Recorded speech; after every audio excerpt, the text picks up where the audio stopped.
So feel free to go. You can grab some water. There are pens and paper over there on the back table. You will want to take notes, I promise. And let's get started. My name is Allison Fabricius Gardner. I am almost finished with my certification as a life coach and mentor. And beyond any of those things, first and foremost, I really love being with people. I love talking to people. I love getting to know people. And I love assisting people and helping them find out who they are and who it is that they can be.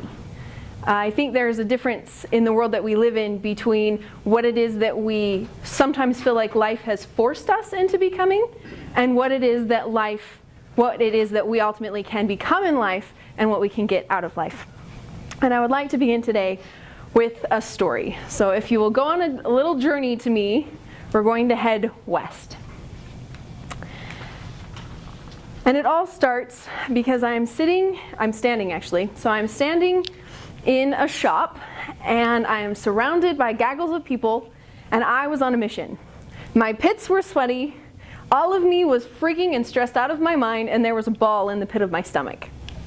And I kept looking everywhere except for at the shelf in front of me, looking for someone to save me from this mission that I was on, because I was over it. I was done, I was tired. Everywhere that I looked, I felt defeated that what I was attempting to do was impossible. Now you might be wondering, what exactly was it you were attempting to do? I was attempting to buy this. I was at the most magical place, or so people say, in the world. I was at Disneyland.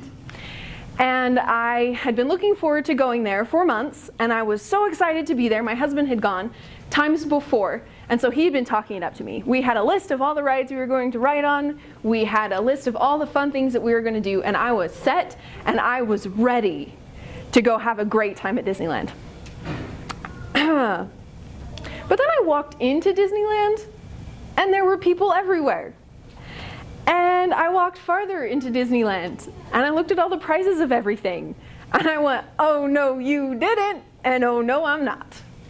Because even though I was at Disneyland, I did not have a Disneyland frame of mind. You can define Disneyland depending upon how cynical you are, I suppose, as either overpriced or truly a magical place. I was somewhere in the middle. I wanted to go and I wanted to have a great time, but everything inside of me told me that what I was doing was too expensive, that what I was doing wasn't worth it. And so even though I was there, the mindset of all of the stuff before me was taking over what this beautiful moment could have been and what I really wanted it to be. Have you guys ever been in that situation? Now, mind you, I did indeed buy the bracelet. Like, I left Disneyland with a bracelet. It also took me like 6 hours to finally psych myself up to do it and to actually go through with it. And the reason why I say I was on a mission is because my husband was the one that was saying, we're not leaving this park until you buy something. It's because I have a really awesome husband. And he's like, in years from now, this is going to make a really fantastic story, even though in this moment, you are freaking out of your mind. I also want you to know that I bought a churro to end the day because in my entire life I always wanted to eat a churro at a theme park, and I never had. So by the end of the day I had finally gotten into a slightly better mindset. But as I would go on this journey of going, yes, this is worth it, yes, this is fun, rando things would pop up. One of the things that popped up for me was, and you can laugh at me, totally fine. I'm airing my dirty Disneyland laundry in front of you all, so feel free to laugh if you'd like. We go into, for lack of a better word, a saloon. Obviously it wasn't, but we were in the Old West town land.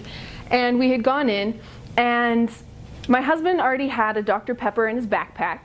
But when we went up there, I really wanted a Mickey Mouse sundae because even if I couldn't spend money on like tangible stuff, I didn't mind paying for the food. I don't know why that was. But I ordered a Mickey Mouse sundae because I was like, that's gonna be really cool. And my husband was like, oh, well, I'll get a float. So he orders, and we're so excited to get it. We go sit down, we wait for them to call our names. They call our names, and he goes and he picks it up, And they had missed the float part of his request, so they just gave him another Dr. Pepper. And so I'm sitting at this table feeling awful because we had just quote unquote wasted money. And so at that point I was like, I can't, like,